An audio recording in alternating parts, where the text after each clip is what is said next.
Зирафим Азизеге, Дараш Барахайгурхет, Табуб Хашах Фаргихтаху, Пам Табшана, Яхабра Шахим Юхадус. Дорогие наши коллеги, дорогие наши друзья, приветствуем вас. И я хотела бы уже начать свой доклад. Сегодняшняя наша сессия посвящена будущему Абхазии, которая неразрывно связана с уровнем образования нашей нации. Как показывают многочисленные международные исследования, именно качественное образование является драйвером устойчивого социального и экономического роста. Есть множество примеров, когда страны, не обладая значительными природными ресурсами, достигали мирового успеха, инвестируя в человеческий капитал. Поэтому национальная идея нашего государства должна строиться вокруг образовательной парадигмы. Как вы знаете, по поручению президента Республики Абхазия Бадра Зуравовича Гумба от 27 августа 2025 года разработаны мероприятия по укреплению экономики, образования, здравоохранения, молодежной политики, обеспечению правопорядка и экологической защиты. Политическая партия «Единая Абхазия» полностью поддерживает эти инициативы и готова внести свои предложения для успешного выполнения поставленных перед нами задач. В своем докладе я рассматриваю поручение президента с кратким, таким сжатым, можно сказать, анализом текущей ситуации в сфере образования. Хочу вам напомнить поручение президента Абхазии, именно направлено для Министерства просвещения.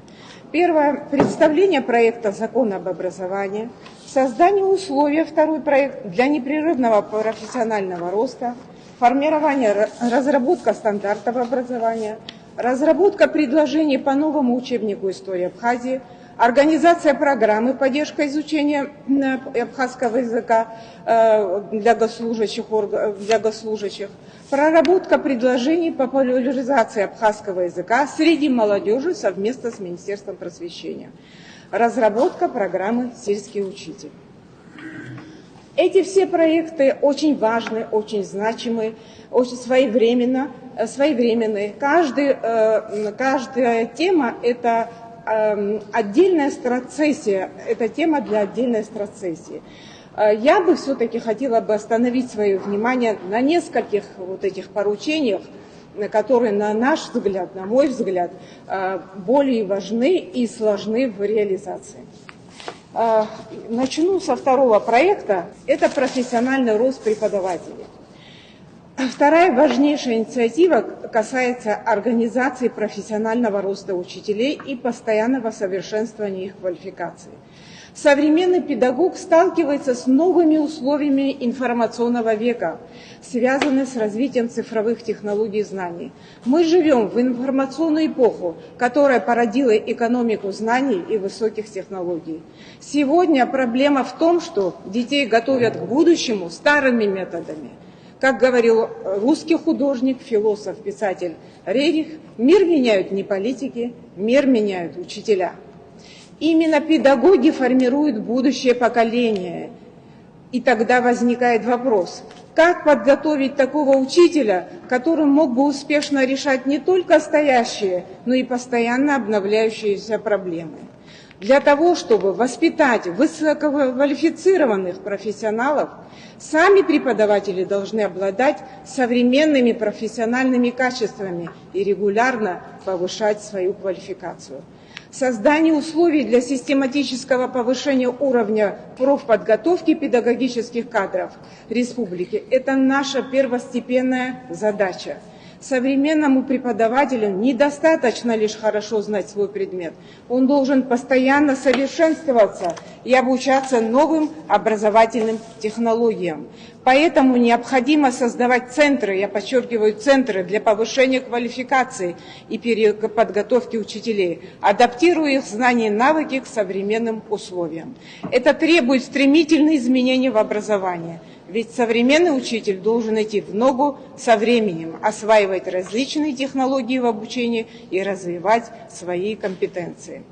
Любая образовательная реформа, какими она благими намерениями не будет наполнена, она неизбежно потерпит неудачу, если учителя к ней не готовы. Еще Ушинский говорил, любая реформа должна проходить через головы учителей.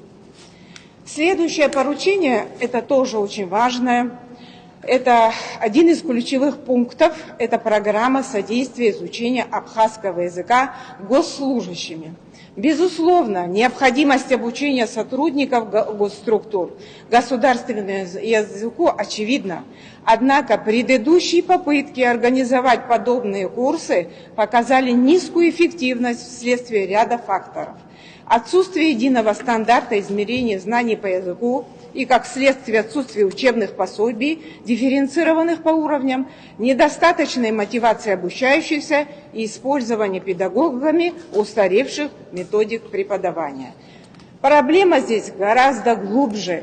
Я немножко хочу осветить эту проблему. В настоящее время в республике разрабатываются и реализуются два типа образовательных программ и учебников. Для обучения детей абхазскому языку как родному, здесь абхазские школы с абхазским языком обучения, и как государственному, то есть все неабхазские школы с русским языком обучения с 1 класса.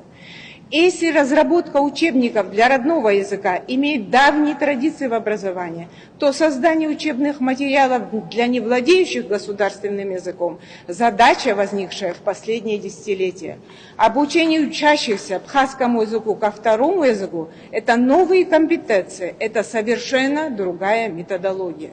Система образования оказалась не в состоянии справиться с организацией эффективного многоязыкового образования. Один из примеров – это ситуация перехода гальских школ с грузинского языка обучения на русский язык. Обеспечить школьников этого района учебниками по абхазскому языку оказалось непросто. Кроме того, многие педагоги оказались не готовыми применять современные методы обучения. Абхазский язык утрачивает свои позиции именно в городских условиях. Здесь он оказывается, по сути, на положении миноритарного языка, языка меньшинства, выполняющего гораздо меньше социальных функций, чем язык мажоритарный, доминирующий язык. Большинство информации в течение дня поступает на доминирующем языке. Это интернет, медиа, учеба, работа, простое общение, визуальная информация в городе, культурные мероприятия и многое другое. Уроки абхазского языка, будь то 2 часа в неделю или 6, положения не спасают. Даже существенное улучшение преподавания не приведет к тому, что дети в Абхазии массово заговорят на абхазском языке. Это лишь минимальный уровень, который осваивает около 20% учеников. Вопрос в том, что преподавание абхазского языка как отдельного предмета положение кардинально не изменит. Решение проблемы лежит в создании, я подчеркиваю, сбалансированной двуязычной образовательной среды, где государственный язык применяется последовательно и повсеместно. В первую очередь, для улучшения ситуации в области языковой подготовки необходимо начать активную работу с самого раннего возраста, начиная с дошкольных учреждений и начальной школы. Также следует вводить предметы гуманитарного цикла на абхазском языке, формировать новую стратегию обучения, направленную на активное вовлечение молодежи в изучение государственного языка. Следует пересмотреть методику преподавания, обновить содержание учебных материалов и внедрить инновационные интерактивные технологии, чтобы сделать свое освоение абхазского языка привлекательным и эффективным. Сегодня важно задействовать технологии искусственного интеллекта для продвижения и развития абхазского языка. Принятый закон о государственном языке в 2007 году, как вы знаете, не привел к каким-либо положительным результатам. Как показывает практика, это произошло из-за отсутствия координации, системности между структурами, занимающимися вопросами развития языка, а также, что очень важно, научно-исследовательского подхода. Не были, естественно, получены ожидаемые результаты. Настоящая защита и сохранение родного языка возможно через его непрерывное использование в повседневной жизни, говоря на нем дома, в школе, на работе, В общественных местах мы обеспечиваем его актуальность и жизнеспособность. Язык, имеющий свою разговорную функцию, он динамичен и адаптивен. Родной язык – это основа культурного наследия, национальной идентичности, и его защита и развитие – один из главных вопросов национальной безопасности нашего государства. От уровня развития гуманитарных дисциплин зависит сохранение культурных ценностей и укрепление национального сознания. От их уровня зависит, способно ли общество отстоять свои ценности и свое мировоззрение. Общество, не знающее свою историю или язык, культуру, становится более уязвимым. Для создания государственной идеологии всегда необходимо опираться на знания истории, философии, обществознания, экономики. В связи с этим необходимо разрабатывать учебные пособия по истории Абхазии, краеведению, обществознания, которые будут способствовать формированию национального самосознания молодого поколения. Раз я здесь уже начала говорить о гуманитарном направлении, хотелось бы все-таки еще подсветить немного этот факт. Также необходимо отметить риски цифровой эпохи, где доминирование технических специальностей может привести к дефициту гуманитарных знаний.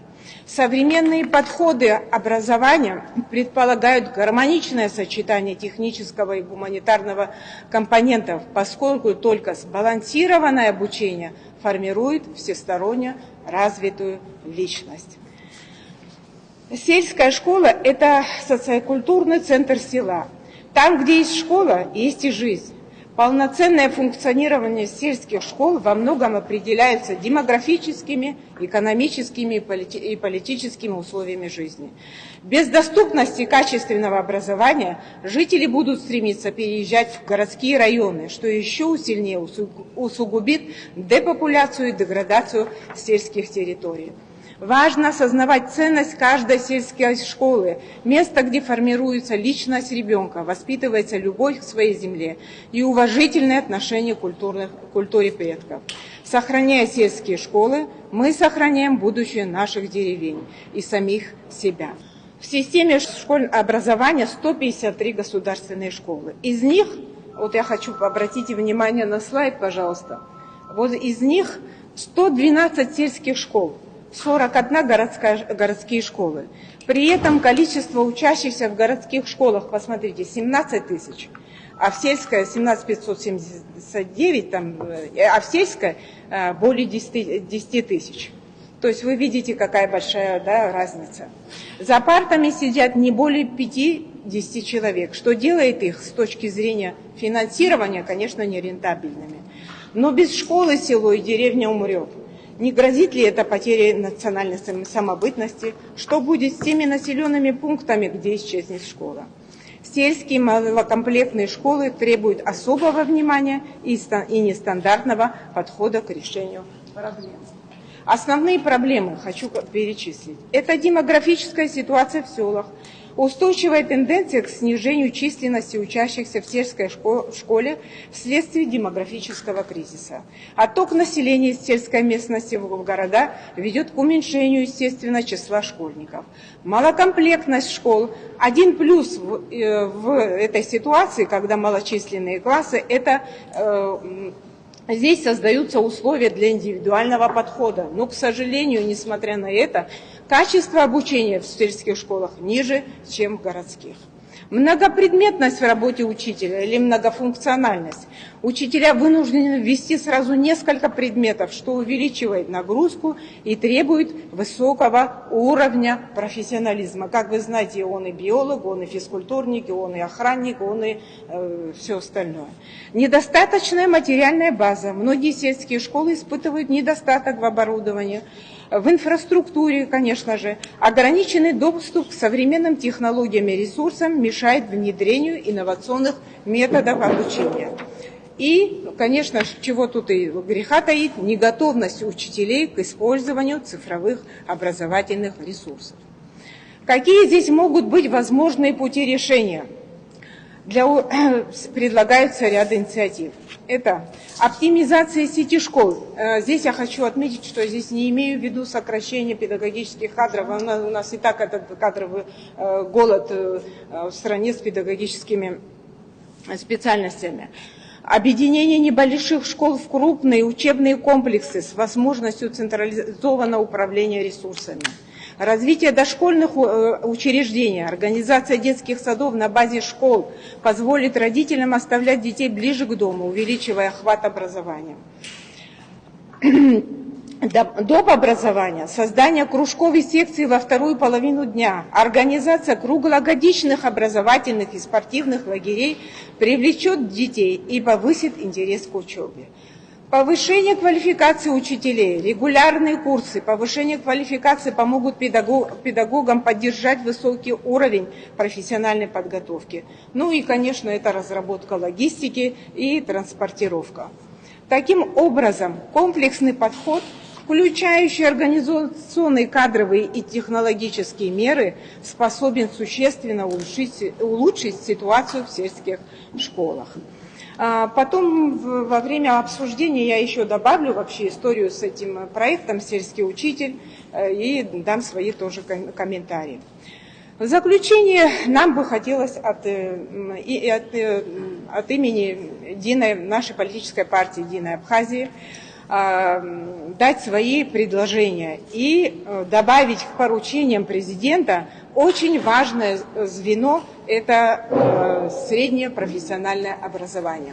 Не секрет, что в нашем обществе сложился культ высшего образования, но нашему молодому государству, которое находится на стадии становления, крайне нужны рабочие высокой квалификации. То есть нам не только нужны умные головы, нам нужны умные руки. Или мы будем вынуждены поощрять миграцию за рубежа. Недавняя забастовка наших таксистов показала, что это первый наш звоночек. Развитие Абхазии невозможно без инновационной экономики, которая требует квалифицированных рабочих кадров. Очень важно помнить, что никакой вуз не может заменить профильное учреждение, нацеленное на практическую подготовку специалистов. Вы знаете, в начале 20 века была очень низкая была престижность обучения в колледжах и в техникумах. Я не буду занимать ваше внимание по каким причинам, но сегодня СПО переживает процессы модернизации. Среднее профессиональное образование становится в постсоветских странах все более популярным среди молодежи. Современное позиционирование среднего профессионального образования – это возможность получения быстрых навыков и за счет этого более ранний вход в профессиональную деятельность. При этом стабильную, востребованную и зачастую хорошо оплачиваемую. Поэтому часто отдаются предпочтение обучению в техникумах и колледжах. Учебные заведения внедряют современную технику, автоматизируют рабочие процессы и налаживают, очень важно, сотрудничество с профильными предприятиями. Это сотрудничество подчеркивает значимость СПО для экономики, для общества. Для справки, в Российской Федерации выпускники школ, 60% выпускников школ выбирают колледжи и техникумы на сегодняшний день. Однако для полноценного развития СПО в нашей республике необходимо решить ряд проблем. Среди них отсутствие промышленных предприятий, обеспечивающих выпускников колледжей рабочими местами, прогнозирование кадровых потребностей, системы государственного заказа на подготовку кадров, отсутствие материально-технической базы, отсутствие нормативно-правовой базы. Результаты же наличия вышеназванных проблем – это сокращение количества студентов, а сегодняшний дефицит студентов в будущем станет дефицитом производственных кадров в республике. Сегодня необходимо повысить в нашей республике престиж СПО, предоставляя больше информации об этих учебных заведениях, о их преимуществах в развитии карьеры. Проблемы СПО должны решаться не только путем даже предоставления современного оборудования учебных материалов, что будет самым простым и быстрым способом, а необходимо принять государственную концепцию развития СПО. Второе предложение на наш взгляд, необходимо разработать образовательную стратегию на 10 лет, 25-35, на 25-35 года, в рамках государственной социально-экономической программы Республики Абхазия. Разработка образовательной стратегии является ключевым элементом долгосрочного планирования государства, направленного на обеспечение устойчивого социально-экономического роста республики. Государственная образовательная политика должна ориентироваться на формирование квалифицированных кадров, востребованных рынком труда и способствующих развитию экономики республики. Здесь возникает ключевой вопрос. Мы хотим готовить большое количество госслужащих, корпоративных сотрудников или стремимся вырастить поколение предпринимателей или лидеров? От этого ответа зависит, какое будет образование. Ориентированным на навыки исполнителей довольно-таки могут быть и образованными, или же на формирование людей, способных создавать бизнесы, управлять проектами и двигать экономику Абхазии вперед. Коллеги, перед нами стоят масштабные, но выполнимые задачи. Комплексная реформа, включающая обновление законодательства, повышение престижа профессии учителя, разумный подход к языковой политике, сохранение сельских школ и развитие профессионального образования позволит нам построить сильное и процветающее государство. Спасибо за внимание.